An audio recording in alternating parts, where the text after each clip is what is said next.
Welcome to the Simplify Your Life podcast. It's Coach Simona, and I'm glad you decided to tune in.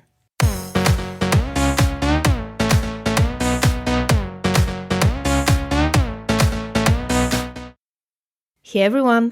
In today's podcast episode, we're going to talk about how to trust yourself and be confident.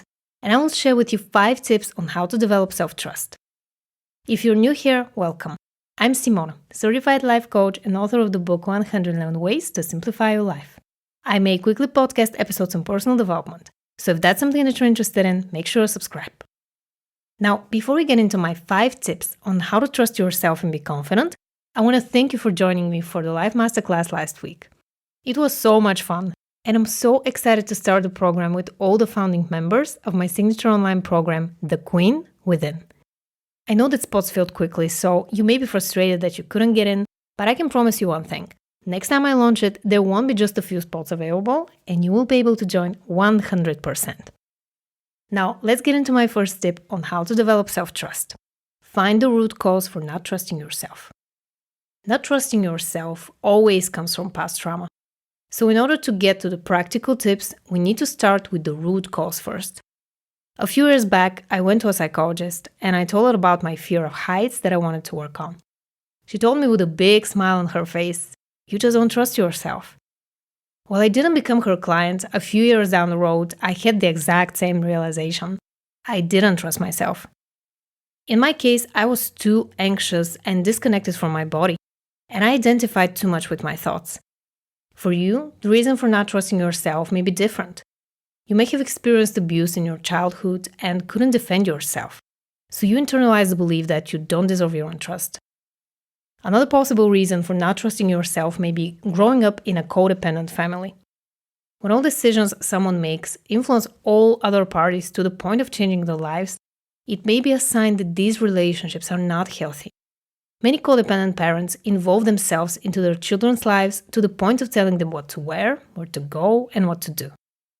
That can also lead to lack of self-trust since the child is not able to separate itself from the family entity and develop autonomy.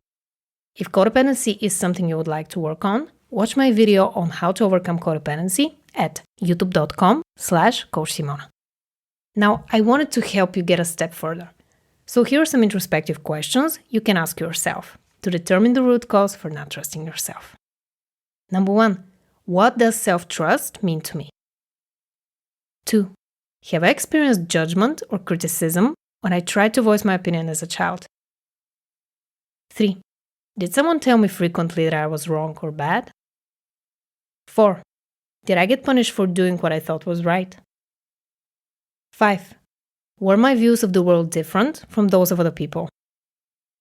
And 6, did I suppress my needs to meet someone else's needs instead? Pause this episode and write down your answers. Once you're done, let's move on to tip number 2. Start small. This may seem like the most obvious tip, right? But the important thing is not the tip itself, it's the method behind it. So how do you actually start small? Let's say you don't trust yourself to make the right decision, so you often ask your friends to share their 2 cents. In this case, one small step you can take towards trusting yourself is that next time you feel like asking someone else for their opinion or you start looking things up on YouTube or Google, you just try to figure it out yourself. I love Marie Forleo's book, Everything is Figureoutable, which I will leave a link to in the description box below, because it teaches you to think outside of the box and not give up until you find a solution to your problem. And when we're talking about developing self-trust, you need to learn to sit down and simply listen to yourself. So I want you to start small. Sit down somewhere you know you won't be disturbed and close your eyes. Take a few deep breaths, breathing in through the nose and out through the mouth. Then ask yourself some questions and let yourself intuitively answer each one of them. If this technique doesn't work for you, you can also try journaling. It's a great way to gain clarity and understand yourself better. Here are some questions to ask yourself to determine the first step you need to take specifically for your situation. Number 1, if a friend came to me with this problem, what would I advise them to do? 2, what would this look like if it was easy? 3, What small step can I take today to start trusting myself? Another example of starting small is to trust yourself to say the right thing next time you're in a heated conversation. If you're used to overreacting due to having intense emotions, a great start could be to trust your own judgment when talking to a friend. You can then move on to a close family member and so on. The idea of starting small is so you don't disappoint yourself and go back to the self-deprecating cycle, which actually leads me to tip number 3. Become aware of your thoughts. One of the simplest ways to become more self-aware is to watch your thoughts from a distance. You can try meditation, mindfulness techniques, or grounding exercises for anxiety. I've already made episodes on all of these topics, so I will make sure to link them down below. What we need to focus on here is the link between your thoughts and not trusting yourself. When you think about it, self-trust is just a concept. It's a story your mind made up and you bought it, which means that you can change it as long as you know how to reframe the belief that you can't be trusted. So how can you do that? You often hear me talk about one of my favorite tools that I use with my clients, which is the Automatic Thought Record tool.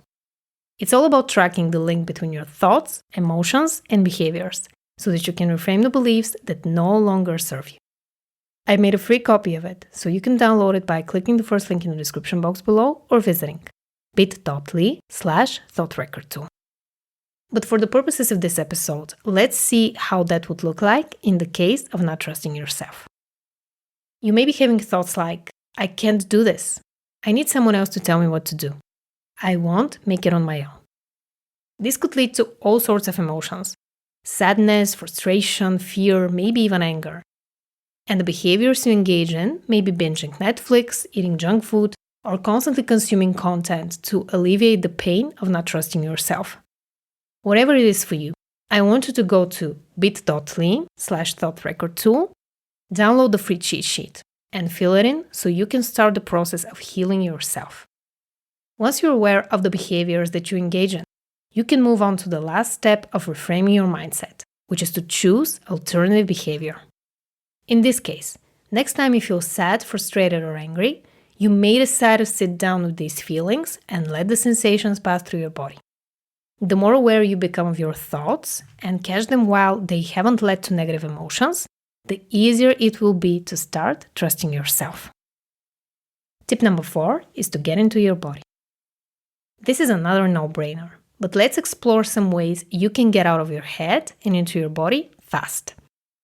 The first thing you can do when you notice that you're too involved in your own storylines is to do jumping jacks. Even jumping just 10 times will give you the chance to stop thinking and start feeling what's happening inside of your body.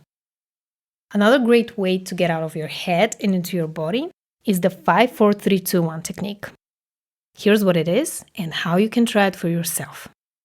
Acknowledge 5 things you can see around you, 4 things you can touch, 3 things you can hear, 2 things you can smell, and 1 thing you can taste.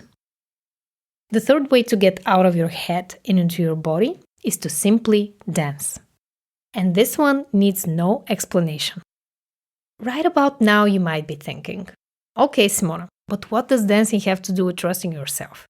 I thought you were going to share tips on developing self-trust here. You see, the biggest misconception with beliefs is that all we need to do is work on our mindset. But the truth is that we also need to balance the mind-body connection, which in this case means that the I don't trust myself belief can't be fixed by repeating affirmations. You also need to go out there and take action. And the best way to move yourself into action is to first know how to get out of your head and into your body. Now, if you want to take it a step further and become more confident, watch my YouTube video titled How to Build Self-Confidence as a Woman next. I will leave a link to it in the description box below. My next tip on how to trust yourself is to focus on your strengths. Trusting yourself is directly linked to knowing yourself and being able to focus on your strengths instead of your weaknesses. When you think about it, self-trust is just a concept, but it plays a huge role when it comes to making even the most mundane daily decisions. Here's how you can start focusing on your strengths so that you can crush your self-doubt and trust yourself more. By asking yourself the following 5 questions. Number 1, what are the top 5 things that I like about myself? 2. Have I faced a difficult problem before and solved it on my own? What did I do? And how did I feel after I found the solution? 3. Do people come to me for advice and how do I help them? 4. What skills do I have and how can I use them? 5. What will my life look like if I started trusting myself?